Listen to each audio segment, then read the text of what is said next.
একসময় দরজার বাইরে থেকে কে যেন সালাম দিলেন। নবী সালামের উত্তর দিয়ে বুঝতে পারলেন এটি উমরের কণ্ঠ। সে আশেপাশে তাকিয়ে দেখে কোনো বিবি নেই। উমরকে নবীর বিবিরাও ভয় পেতেন, কারণ ওনার বিচার সবার জন্য সমান। ওনার কাছে সবাই সমান, সবার জন্য সমান বিধান। মদ পান করার অপরাধে নিজের কলিজার টুকরো সন্তানকে 80টা বেত মেরেছে। এক রাত পেটাতে পেটাতে আহত করেছে, আর এক রাত পেটাতে পেটাতে দুনিয়া থেকেই শেষ করে দিয়েছে। একদিন ওমর রাদিয়াল্লাহু তাআলা আনহু ছেলের মুখে গন্ধ পেয়ে ছেলেকে জিজ্ঞাসা করলেন, তুমি কি মদ খেয়েছ? ছেলে বলে, না বাবা, আমি নবীজ খেয়েছি। নবীজ হচ্ছে 1 কেজি দুধের মাঝে 10-12টা খুরমা সারা রাত ভিজিয়ে রাখলে খুরমার রস দুধে মিশে গিয়ে দুধের রং লাল হয়ে যায়। খেতে অনেক মজা, সেটাকে বলে নবীজ। কিন্তু 1 রাতের বেশি ভিজিয়ে রাখলে সেটা নেশা দ্রব্যে পরিণত হয়। উমর রাদিয়াল্লাহু তাআলা আনহুর ছেলে 4 রাত ভিজিয়ে রেখে তারই স্বাদ নেয়ার জন্য খেয়েছিল।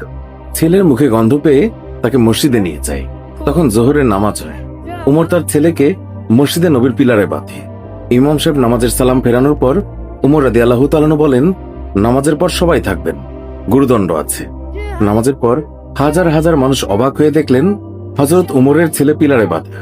অনেকেই ভাবল হয়তো একটু রাগ ধমক দেখিয়ে তিনি ছেড়ে দেবেন। অনেকেই বললেন 40টা বেত প্রহার করবেন। এক একজনের এক এক মন্তব্য। আবার কেউ বললেন উমরের মন অনেক কঠোর, সে পুরো শাস্তিই দেবে। এইভাবেই কানাঘুষা চলতেই থাকে। এরই মাঝে উমর চেয়ারে বসে জল্লাদকে ডাক বললেন, শক্ত দেখে একটি চাবুক এনে চাবুক শুরু করো। জল্লাদ বিসমিল্লাহ বলে চাবুক মারা শুরু করলো। 3টা চাবুক মারার পর উমর জল্লাদকে এক থাপ্পড় দিয়ে ফেলে দিলেন। উমর রাদিয়াল্লাহু তাআলা আনহুর কাছে জল্লাদের চাবুক মারা পছন্দ হচ্ছিল না, তাই তিনি নিজেই চাবুক মারা শুরু করলেন। এক একটা চাবুক পরে আর মসজিদের বারান্দা ফোঁটা ফোঁটা রক্তের দাগে ভরে যায়। মদিনায় উমরের চাইতে শক্তিশালী আর কেউই ছিল না। ছেলে চিৎকার দিয়ে বলে, আবার মদ খাবো না, আমাকে মাফ করে দেন। কিন্তু উমরের কঠোর মনে কোনো দয়া হল না।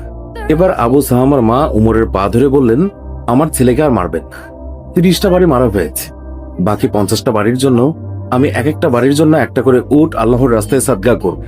কিন্তু উমরের মনে দয়ামায়া হয় না। 40টা বাড়ির পর ছেলে জ্ঞান হারালো। 50টা মারার পর আবু সাহামা দুনিয়াতে আর। সবাই তখন নিস্তব্ধ হয়ে গেল।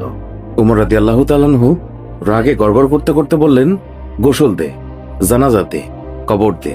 কবর দেওয়ার পর 51 থেকে আবার কবরের উপর বাড়ি মারা শুরু করলো।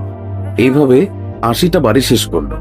শেষ করে আল্লাহকে বললেন, হে আল্লাহ, আমার ছেলে হওয়ার কারণে আমি বিচারে কোনো ছাড় দেইনি, একটা চাবুকের বাড়িও কম দেইনি। কিয়ামতের দিন তুমি আমাকে জালিমদের কাতারে দাঁড় করাতে পারবে না।